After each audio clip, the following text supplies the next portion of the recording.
Time to deck the halls with blood and gore.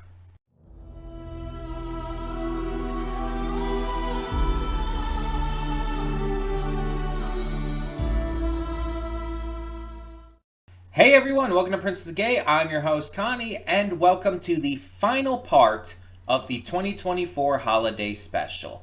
Merry Christmas, Happy Hanukkah, and Happy Kwanzaa, Happy Yule. Whatever holiday you celebrate during this time of year, I hope you have been having a great time with it, or already have, or whatever. Even if you don't celebrate, I hope you've been having a great season nonetheless. That being said, for those who do celebrate, it is Christmas Eve today. And it is the final part of our holiday special, like I said, Terrifier 3. This is just an obvious go-to, right? Like, obviously, we were going to get to this movie. And this originally came out in October in theaters and all, but it wasn't available, like, to get, like, online and everything on demand until this month. But luckily, it is more of a Christmas movie than technically a Halloween one. The last movie was a Halloween one.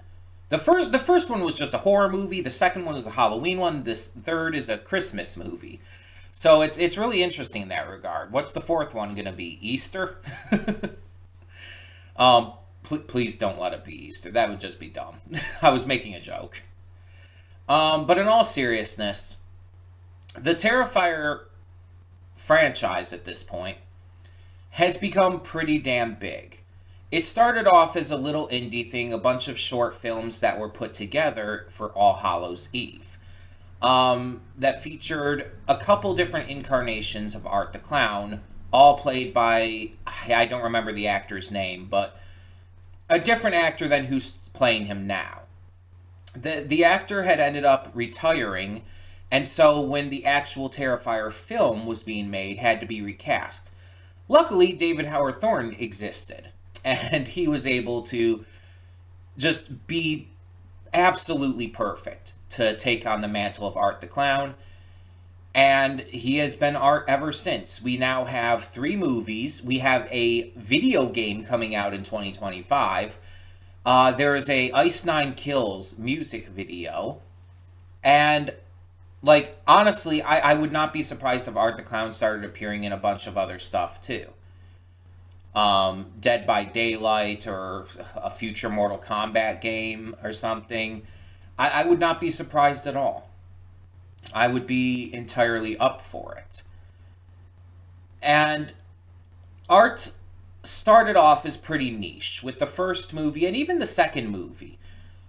Pretty niche. Like, if you're a horror fan, you knew who Art the Clown was. You've seen the movies. But if you're not like a very notable horror fan, you probably wouldn't have been like really knowing much about that. But then they started working on Terrifier 3. And the promotion for this, as well as, just how well the first 2 movies did, like, blew this into a new stratosphere. It became so popular to a degree that it had actually surpassed being a niche thing. It had surpassed just being a film series for horror fans. When the third movie came out, it became the #1 movie in America. Period. During that time. And has, like, one of the most successful box office openings, I honestly, probably in a long, long time.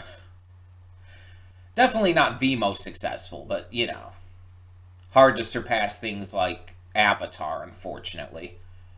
Even though these movies are better than Avatar. Controversial opinion there, I guess. But it blew into mainstream popularity. People who had never seen the first 2 movies were going to see it. People who weren't into horror were going to see it. People were throwing up and, like, leaving the theater because of it. David Howard Thorne was throwing up on set. it's like it became such a cultural phenomenon to like Spirit Halloween, like partnering with them, and like Bloody Disgusting doing things with them. It's just like it's become such a cultural like phenomenon because of this third movie that it's so beyond being a niche horror movie fans enjoyment now. Like honestly, Art the Clown with this massive surge in popularity has become a horror icon. Like, yeah, he doesn't have the name notoriety of someone like Freddy or Jason still, but he's within that same level at least. He has that level of renown to where he is, again, more mainstream at this point. And with Terrifier 4 already confirmed to be happening, like at this point, we're just we're just doing the inevitable here. We have a horror franchise that started off from very small beginnings, and also not just a horror film, but a splatter film that has reached this level of like popularity. That's insane. But let's actually talk about what I know about this. So, other than it being a Christmas movie, I don't really know much of anything about like where the plot goes compared to the last one. I do know it's the same main characters. I do know we do focus on the same main characters. I know Chris Jericho, the pro wrestler Chris Jericho, who had a cameo in the second film. I know he's back in this one. And yeah, I know the Christmas stuff. That's about it. I don't know, like, again, where it goes in terms of lore or plot or the kills. I've luckily avoided any kind of spoilers for any of that kind of stuff. I've seen like maybe a couple gifs here and there online of like Art in the Santa suit, like making some silly faces and stuff. That's about it. Luckily, fans have been like, very, very quiet about spoilers, which I think is good. Of course, I always think that's good. To be fair, um, I do know, or at least know of one thing, but we also know of that from the trailer. So to be fair, that's not really like too big of a spoiler because it was already in the trailer. But I do know of one thing that I guess is kind of a thing, but kind of not. I'll touch on that when we get to it in the film because it's hard to explain here without going into the spoiler of it. It's the one thing I know, but I don't think it has anything to do with the rest of the plot. So we'll see how it goes. And I only saw like one trailer. I think it was like the first trailer for this. So keep that in mind as well. But let's talk about the last one. So the second movie started to give this franchise more of like a main plot and everything. We got our main characters, the brother and sister. I believe her name is Sienna, I think. Um, but we had them survive while everyone else, like friends and family, were killed by Art. Got a lot of great kills, a lot of supernatural shit with the pale little girl, and just so much more interesting looks into things. But it also continued a bit from the first movie with the events not only just having happened, but even the survivor, the sole survivor of the first movie, coming back at the end. Obviously, leading into this, and we see that Art is somehow back again, somehow having been birthed from her in the padded cell. It's going to be interesting to see how this is all explained and everything, if it even is explained. I don't know how deep they're going to go into that.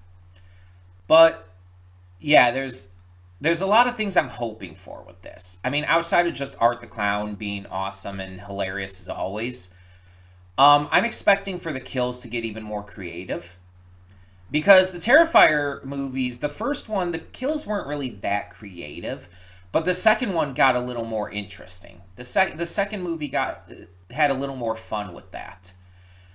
Did a little more, did some different things with the kills, killed in different ways.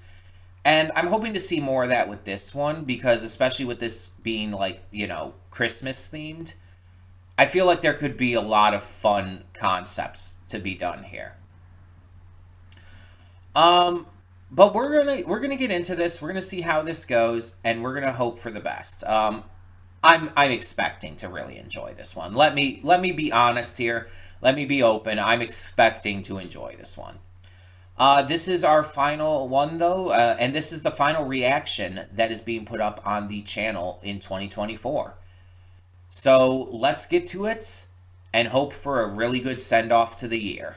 Cutting in here real quick to remind you of all the awesome content we have on the channel. Between Monday and Friday, we have a plethora of awesome series reactions with 2 on Wednesday. We also have movie reactions every Saturday and Sunday. I do pre-record them during the week, but upload them on the weekend. And don't forget about all the gaming content over on the Princess of Gaming channel. We have Baldur's Gate 3 every single day, Horizon Forbidden West on Mondays and Fridays, Tuesdays and Thursdays is Life is Strange, Wednesdays and Sundays is Red Dead Redemption 2, and on Saturdays we have Nier Automata. A lot of great gaming content every day. Don't forget to click the link in the description below to follow it to today's reaction. I redirect everything just due to copyright reasons.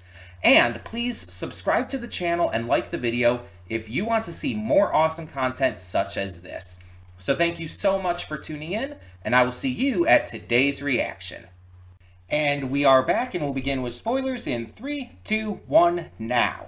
And I'm giving you an extra spoiler warning because I'm going to be talking about the ending first. So just here's an extra spoiler warning. We are going into massive, major spoilers.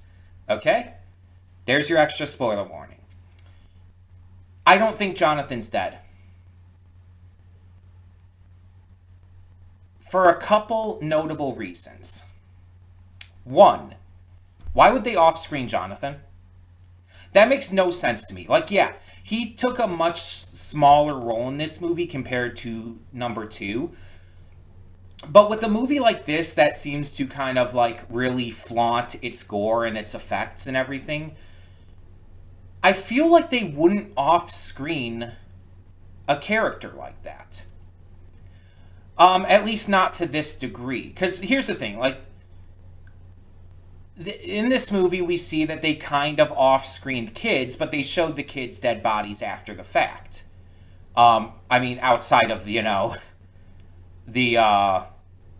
one kid who blew up, like, we literally saw the package blow up in his hand, so kind of didn't really off-screen that, but it's not, like, the same kind of killing either way. But yeah, that's, like, the only kind of off-screening stuff they would really do. Because part of the entertainment value, for lack of a better word, of the Terrifier films is its effects. With a movie like this, the effects are everything. The gore effects, the killings, that's what these movies thrive on.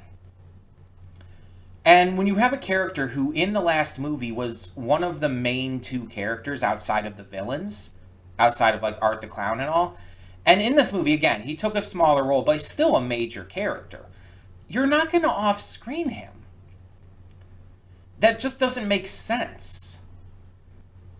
And that goes into the second reason I think that he's alive. The pale little girl lies. I'm calling her the pale little girl because technically it's the same demon that was inhabiting her that's now inhabiting Vicky, but still. She lies. Right? We know this. She lied first about the head being Gabby. And then they brought out Gabby. And then she lies. Then she says that, oh, it's actually Jonathan, which they don't actually say, but they put the glasses on and everything. And it's like, that's not actually proof. We just kind of assume, because it's like they have the glasses and the fact that Jonathan's not here, but the uncle answered or was going to go get Jonathan, and when he called Jonathan's phone, it was clearly not Jonathan, it was the pale little girl who picked up. But we don't actually know that that was Jonathan. We have no evidence to support that. The glasses are literally the only thing, and honestly, those could have just been taken. I would not only would I not be surprised, but I'm expecting at the beginning of Terrifier 4, Jonathan's going to come back and it's going to be like, supposedly, this is a big surprise. But I also don't think, like, Damien Leone and the team, I don't think they necessarily expect us to be fooled by this. But I think they're going to also play coy about it. Like, if asked, and I think the actor will play coy and everything, too. This is something that I feel like they could even, like, have fun with and not reveal until the fourth comes out. Like, not even reveal, like, he's going to be in the movie, the actor, ahead of time and stuff like that. I could see them really, really playing with that. But I very much think he's alive. As for Gabby, I think she's alive too, specifically because of Sienna's line there.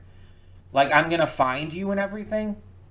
This makes me think that the next movie is gonna somehow involve Sienna and probably Jonathan going to hell to get Gabby back.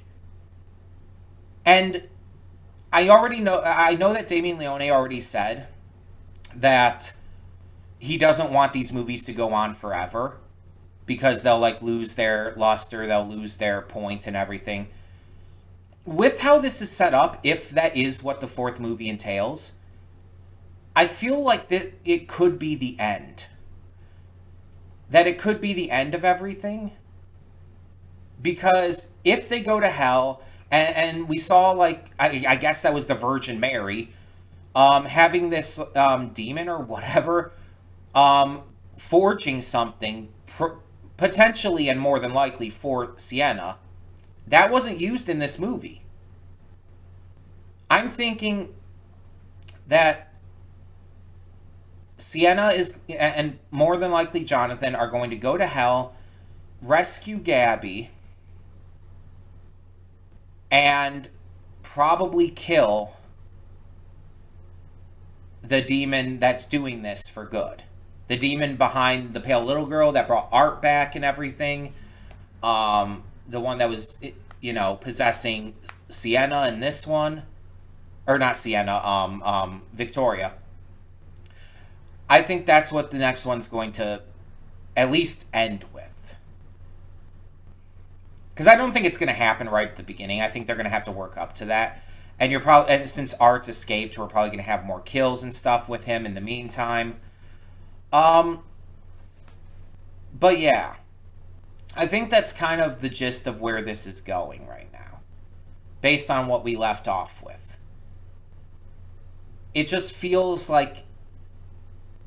It feels like that's the right place to take it to. As extreme as that sounds, like, going to hell and everything to rescue someone, I think that's what it's going for. Because this obviously it's been getting more and more supernatural each movie. I think that's what it's going for. I think that's where we're headed. So those are my predictions coming off of the end of this movie. That being said, with where we have with the rest of this movie, let's talk... Wow, I don't even know what I tried to say there. Let's talk about the rest of this movie. So, I went into this, expecting to like this because I like the Terrifier movies. I like the character of Art the Clown. I like Sienna as the final girl and everything. So I went into this expecting to like this. I went in hoping for creative kills. I went in just hoping to be entertained. because it's a splatter film. It's not meant to be like groundbreaking in terms of writing or anything. So my biggest wish was I just want to be entertained. I want to have fun with this. I want this to be, enjoyable. A good ride. I think I got more than what I asked for. I think Santa clearly thinks I'm a good girl because I got presents galore with this film. Not only was it just fun, not only were the kills creative, not only was art obviously great, Victoria was great as well, Sienna was great. New characters like Gabby did a great job. The writing felt so much more like clean, for lack of a better word. Like it felt like there was a lot more effort put into it. Um, Art was just as funny as ever, so the humor aspect of it was good. Um, I would say I don't know if there's as many iconic moments as in the second film. The second film had plenty of like iconic specific shots and everything, specific art moments. I don't know if I would say there's as many in this one, just off the top of my head, but this is based off of a first watch. I would have to see it again and also see how well I remember certain aspects and certain scenes and everything. The scene with the Santa in the bar and everything, and all of that was fantastic. That was probably my favorite scene of the movie. Um, I think I would say so. But there's a lot of great stuff in here. Um, I will say that with this being just over 2 hours, and I think actually a little shorter than Terrifier 2, the ending came about really suddenly. I will say that as a slight negative towards the film. Like when Sienna wakes up and comes down and it's like it's not actually her aunt and uncle arguing, it's actually just, the pale little girl playing a trick and everything, as Vicky and everything. I keep have to specifying that, but I was thinking it was a dream sequence at first because it felt like it was like a weird time to suddenly just jump into the climax.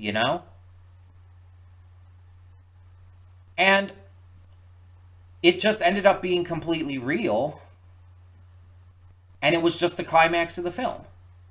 And it just felt like it just very suddenly came about.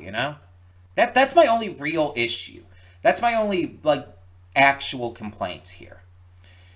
It feels like there wasn't enough like setup to the actual final showdown happening. Like the second film, I feel like was paced out a little better in that regards. It felt like it set up and reached the final showdown, the conclusion in the Terrifier, um, a lot better. But in terms of the overall quality of the movie, like outside of just that, I would probably put it on the same level as the second one, at least again, just based off of initial impressions. That could definitely change. I could watch it again and maybe find things I liked more about it, and it might surpass Terrifier 2 for me. Or maybe I'll find some things I didn't like quite as much on a second viewing and it'll go down a little bit. I don't know. Just off of first viewing, I think I like it just about the same as the second. Um, I like the opening scene and how daring it was and everything, but also how it didn't quite line up with what was shown in the trailer. It's like it was just slightly different and done a little differently. Um, I like Art's body coming to life and everything. I thought that was neat and fun. I like the lore in this. The lore was like huge. Like the first movie had nothing for lore, obviously. The second movie started to introduce little trickles of things, getting you, whetting your appetite, making you want more. But then this movie really just bombshelled you with a shit ton of lore that I wasn't necessarily expecting. I mean, I expected we'd probably get some more into that, and especially with Sienna's father, but I didn't expect that we'd go this far into things. Like that letter that I stopped to read that Jonathan had sent, like obviously Sienna recited it to Jonathan later on, but I'm still glad I stopped to read it when I did. Because that was such a massive lore drop, because it recontextualized everything. And once you start to see things, it's like, oh yeah, you see Victoria get into the tub and slit her wrist. It's like, oh, Victoria kills herself. And when she comes back 5 years later, she is now possessed by the same demon that was possessing the pale little girl.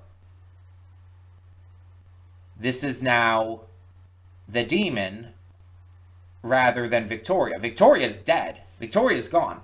And we know this especially because the voice changes. The voice becomes more distorted and everything. And that is actually our clue that it's not Victoria anymore. And that's our clue as to when that change happens, too. I really like that. I really like that touch. Um, I thought the effects were as good as ever, obviously. I mean, I shouldn't need to say that. Um, I kind of mentioned it in the reaction, though. Nothing really bothered me that much. You know? Maybe I'm just getting so desensitized to this stuff that it's just like, I'm really not that thrown off by all the blood and gore and everything. And it's not even because I know it's fake. It's just I've seen so much of it at this point from these movies and other films that it doesn't bother me that much. Like certain things might bother me more than others. Like there's certain aspects obviously that I've talked about before that I'm not a huge fan of. Or more so that actually like freak me out, like eye horror or like fingernails getting peeled off or stepping on a nail, stuff like that. Those are things that like just genuinely bother me no matter like almost how they're presented. In almost all cases, it's gonna freak me out. But in terms of just like, gore and people getting killed or, Art shoving a chainsaw up a dude's ass, it's like that doesn't bother me. It's like it's just I've become so desensitized to it. And that's why I'm like kind of cracking jokes as we went along in the reaction, why I'm like poking fun. You know the one thing that bothered me the most in this movie? Fucking Mia. More than any of the gore or effects or anything, the thing that bothered me more than anything was fucking Mia. Because of how fucking much of a cunt she is. That's what bothered me more than anything. I didn't give a shit like about all the gore and all the effects and everything like being gross out or anything. Like I'm not on the verge of getting like so like upset that I'm gonna puke or whatnot. No. The thing that bothered me is that there's this character who is a fucking piece of shit who is trying to capitalize and probably monetize the trauma of these two young adults who, as teenagers, went through such a horrific ordeal that killed their friends, their family. It's just like, that's what fucking pissed me off. Or what bothered me. And I know getting pissed off is different, obviously, than being grossed out. But still, that's the only thing in this movie that actually, like, upset me in any way. I think that's actually kind of funny. That the thing that bothered me in this movie was a character just being an absolute fucking dick. And not any of the gore or, horror aspects. I just think that's funny. The actors are getting better. I do want to say that. Not just David Howard Thorne. He's as great as ever. He never was really bad to begin with. Like he wasn't even rusty. Like he was amazing in the first one. But like Sienna's actress, Jonathan's actor, everyone like that is so much better. Victoria's actress was better in this. Like they improved so much. And I don't know if like they did anything in between the filming of the second and third one to work on their skills or if they just, are better because of the experiences they've had on these other movies, but they did really good. Like, Jonathan's freak out moment in the dorm room, like, that was such a good freak out. Sienna having that panic attack at the one point, oh my god, that was so well done. Like, their acting has drastically gone up. And I really hope to see these actors in more things. I think they deserve to be in a lot more movies. And definitely, like, more mainstream films. Because, let's be honest, this movie wasn't put out by a mainstream company. It wasn't put out by a mainstream production group. Damien Leone and the team were, they were, like, in talks with production groups, but they were told that if they were going to get it out mainstream like that, excuse me, they would have to tone things down. And Damien's like, no, that's not something we're even willing to consider. We're not going to ruin our artistic integrity to adhere to your censorship, basically, of the film. They wanted to make sure that the film they put out was their vision. That they still got to do everything they wanted to do to every degree that they wanted to do it. I can tell you right now, there's a lot that they would not have been able to get away with if they were under an official studio. The bodies, the dead bodies, the chopped up bodies of, like, kids and stuff would not have been able to get away with that. The bomb exploding in the kid's hand, the bomb present exploding in the kid's hand, would not have been able to do that. I can tell you for a fact, if they had an actual studio, those are things that would have been cut. But I am glad that they said no. And chose to do this independently. And like I mentioned in the pre-thoughts, it became the #1 movie in America when it was released. It was so insanely successful. Like, Terrifier 2 was extremely successful. This one, like, destroyed Terrifier 2 in terms of its success. It did better than Terrifier 2's, like, entire, like, box office in just the first weekend. I think it probably an opening night, maybe even.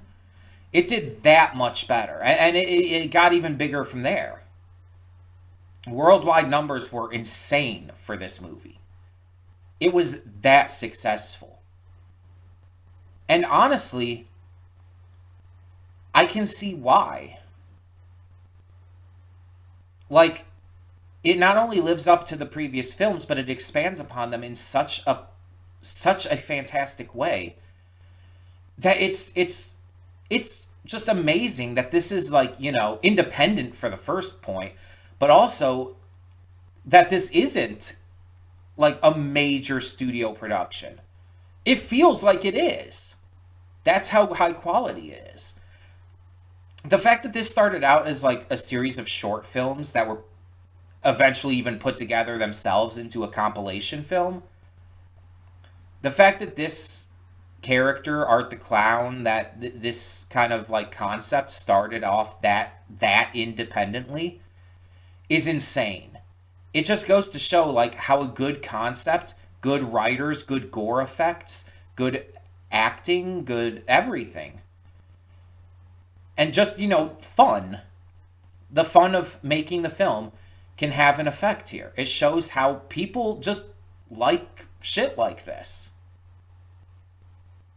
It doesn't have to be, like, award-worthy, although I think this honestly should win some awards.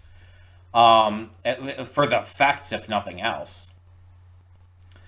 But it doesn't have to be, like, this massive, like, brilliant, subversive thing. Sometimes it can just be a good, fun splatter film. And they went above and beyond what they even needed to do here. They could have done so much less and still have it had been extremely successful. But they decided to reward all the fans who had stuck with them and continued to support them and grown the fan base. They rewarded these fans. And I am so thankful for that. I'm so thankful that this ended up being as good as it is. And I love this series.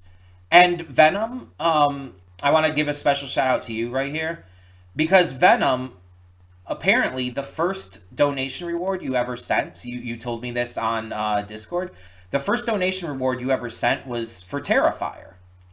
You got me into this series.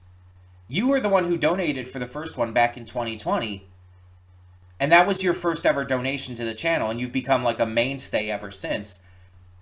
Thank you for getting me into this series. Because even when I reacted to the first movie, I wasn't like as huge of a fan of it at the time. I actually became a fan of the first movie more on rewatches. But it's like because of you choosing to donate at that time and to choose of all movies that, like, this is one of my favorite horror franchises at this point. Like, it's right up there with Scream for me, and I love the Scream franchise. Though, admittedly, there's issues with that franchise now because of, the Melissa Barrera firing, but not going to get into that here. But, like, this is, like, really up there for me now. Like, the second movie already made me this massive fan. Like, I was already big into it after that. But now after this one, it's like, this is like top 3 for horror franchises for me. I don't know, like, 100%. I would have to really think about it and, like, really, like, go through everything to really determine, like, my others and everything. But it's up there. I'll tell you that much for sure. Maybe I'll make a list of that, though. Like, specifically horror series / franchises instead of just single horror films. Like, a list specifically counting down my, like, top 10 favorite horror franchises, like, as a whole and everything. That would be interesting. Maybe I'll do that at some point. But yeah, this was great. Like, I love certain scenes. I love how they, like, did the kills. Again, there was some good creativity there. Even just, like, something as simple as, like, shoving a chainsaw up a dude's ass on the floor of a shower and everything in a college dorm bathroom.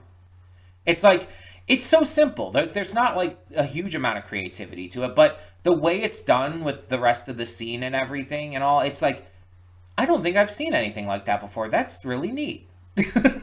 Also, again, desensitized to that shit.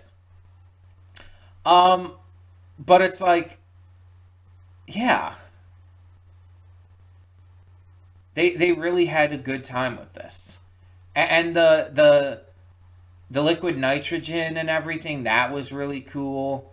I like how there's like a scene or two where he just, again, used a gun, just simply a gun. But like even the bomb, like that I think that's completely new. I don't think he used a bomb in any of the previous stuff. Whether the shorts in All Hallows Eve or in either of the first 2 movies, I don't think so. Unless I'm forgetting something completely, I don't think he used a bomb before, so that's new. But using like the axe and stuff, he uses a lot of good tools, a lot of different tools in this one, rather than just the same thing over and over. That's another thing I really appreciate, that they don't just use the same method of killing. That they go into different tools, different ways of doing so. Like even at the end with the ant, like shoving the tube into her mouth and like breaking her jaw and like ripping her face open with it by hammering it in there, and then like coercing the rats to go down there into her throat and eating her from the inside before slicing her throat to let them out. It's like, that's so needlessly creative. Why? It's wonderful. It's great. But yeah, like I said, I think the 4th movie, which is, I think, set to come out in 2026. I think that's the plan right now. I'm thinking that the 4th movie is going to be focused on Sienna and Jonathan, who I believe is still alive, going to rescue Gabby from hell and probably events leading up to that, because that's probably going to be the big climax. And I think that might probably be the final Terrifier film, just because of, obvious reasons. Like Damien Leone has already said, he doesn't want to stretch it too thin. But we already know that these people, the same creators and whatnot, the same people behind it, can make other films. We watch Stream on the channel too, which also involved Damien Leone and other people who worked on the Terrifier films. David Howard Thorne was in that as well. And it's like David Howard Thorne was also in the Mean one. It's like we know these people can make other good films. Stream was fantastic. The Mean one was a lot of fun, even if it was intentionally bad, which I liked, but some people might not. Um, but yeah, it's like even without the Terrifier, even with that franchise more than likely ending with the fourth one, I think they'll still be able to go on and make other great things. Like, I think horror is in really good hands right now. And I mean, there's other horror films that have been coming out lately, that a lot of people are talking like very well about. Like, there's one movie that came out this year that a lot of people have been praising to high heavens and saying is the best horror film of the year. Um, and it was like something. It's like called Overdose or something like that. It was about something like that. It was basically supposed to be like a metaphor for like drug use and everything. I can't remember. It wasn't Overdose. I know it wasn't Overdose, but it was something like that. I haven't seen that one, but yeah, that's another one that people have said from this year was really good. I heard a lot of people saying Smile 2 was really good, though I haven't even seen Smile 1. So horror is in a good place, I think, right now. I think horror is doing really well. And even if Terrifier does end fully with the fourth one, um, I think we'll still be in a good place. I think we'll still get a lot of great horror films from these same creators, same actors and stuff. I think we're going to do good. I can't wait to see what more horror comes out in 2025. I can't wait to see what comes out in the future past that. And I'm just excited. Like, I love horror. I enjoy the medium a lot. Honestly, I enjoyed a lot more thanks to this channel. Just from reacting to all these horror films, especially because of your donations, Venom. I've gotten more into horror than I ever was before. So, yeah, we're definitely going to be back next year with more good stuff. But this is the last reaction and the last video on the channel for 2024. We will be back on January 2nd for a live stream on the gaming channel. It's a birthday live stream. January 2nd is my birthday. So on Thursday, January 2nd, I'll be doing a live stream on the channel, on the gaming channel specifically, to celebrate.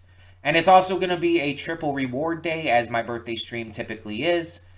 So during that day, that single day, you can donate and get 3 rewards for the price of 1. Want more info on that? Feel free to ask. I'm absolutely willing to give as much info as you need for that. But we will return with reactions on Friday, January 3rd. We're going to return with specifically Gentry Chow and Blue Eye Samurai. And then the following week is going to be our full return with our full schedule, movies, everything. During this winter break, though, we will have gaming content continue to be put up, just because that stuff's already pre-recorded. It's very easy to get up. So, no worries about that. That will continue coming. And once again, no matter what you celebrate this year, whether it be Christmas, Hanukkah, Kwanzaa, Yule, or even if you don't celebrate a specific holiday at this time of year, I hope you have a happy holiday season. I hope you have a great time, a great rest of the year, and I hope your new year goes excellently. So that being said, thank you so much for tuning in. Thank you for tuning in to all of the great content we put out in 2024. And for the last time this year, I'm Connie, and I'm signing off. See y'all in 2025.